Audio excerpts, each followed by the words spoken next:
Bonsoir ou bonjour à tous. Ça dépend où vous êtes. Bienvenue encore sur cette chaîne canadienne. Mon rêve canadien, moi, c'est Alice Dikweka. Je sais, ça fait très longtemps.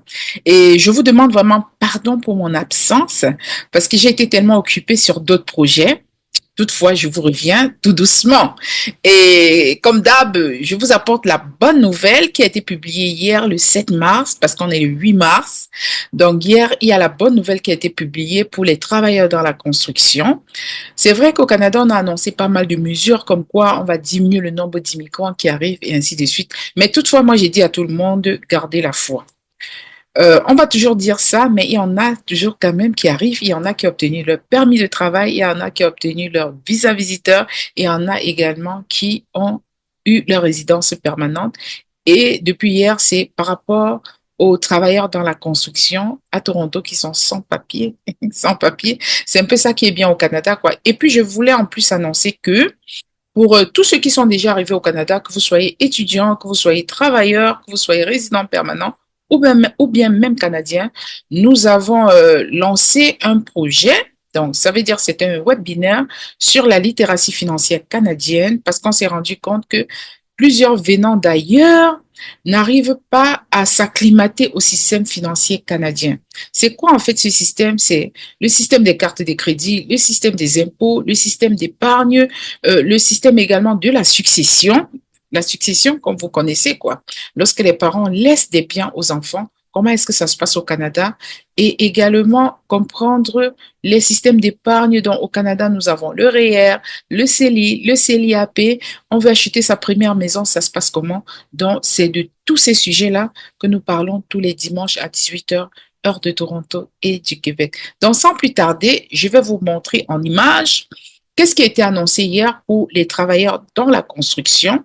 Alors, voilà, communiqué pour les travailleurs dans la construction, on dit le Canada prend de nouvelles mesures en matière d'immigration afin d'appuyer le secteur du logement. Parce qu'on sait qu'au Canada, on souffre pas mal au niveau de la pénurie des logements, parce que, étant donné que le gouvernement a fait entrer pas mal de personnes, ce qui se trouve, c'est que au niveau des logements, il y a une certaine pénurie.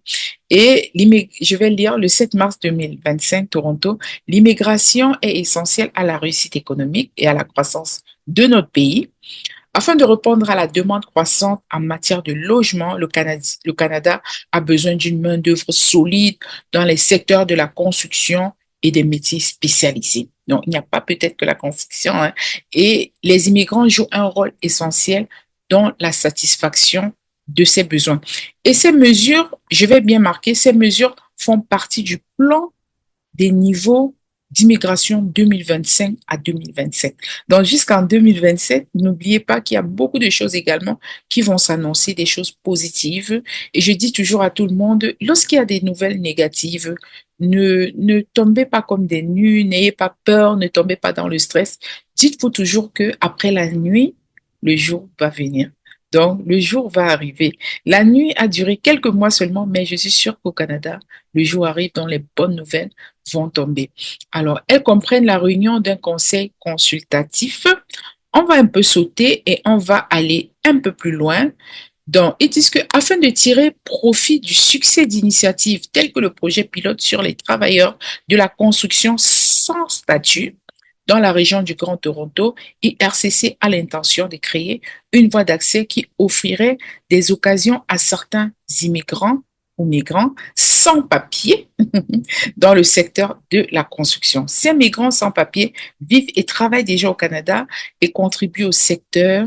Cette voie d'accès leur permettra de demeurer au pays légalement afin qu'ils puissent contribuer à construire les logements dont notre économie et nos communautés ont besoin sous réserve des protections appropriées. Plus d'informations sur ces voies sera communiquées dans un avenir proche, alors que le nouveau conseil consultatif se réunira pour élaborer ces théories, ces politiques importante. Donc voilà, c'est la bonne nouvelle que je voulais partager avec vous. Et je vais mettre le lien dans la barre de description de la vidéo et vous allez prendre le temps de lire et peut-être de partager avec ceux de la construction qui, dans le Grand Toronto, sont sans papier. Je connais beaucoup de personnes qui sont dans la construction et sans papier. Et ça, vraiment, c'est une bonne nouvelle. Et certains me demandaient, est-ce que ça va vraiment prendre effet? Généralement, je me suis rendu compte comme en octobre, hein, des fois avant de lancer, c'est déjà en train de prendre effet. Donc, c'est ce que je voulais vous annoncer. Et n'oubliez pas, pour ceux qui sont déjà au Canada, tous les dimanches à 18h, heure de Toronto, heure de l'Ontario et du Québec, nous avons des webinaires où nous parlons de la littératie financière canadienne. On parle d'argent.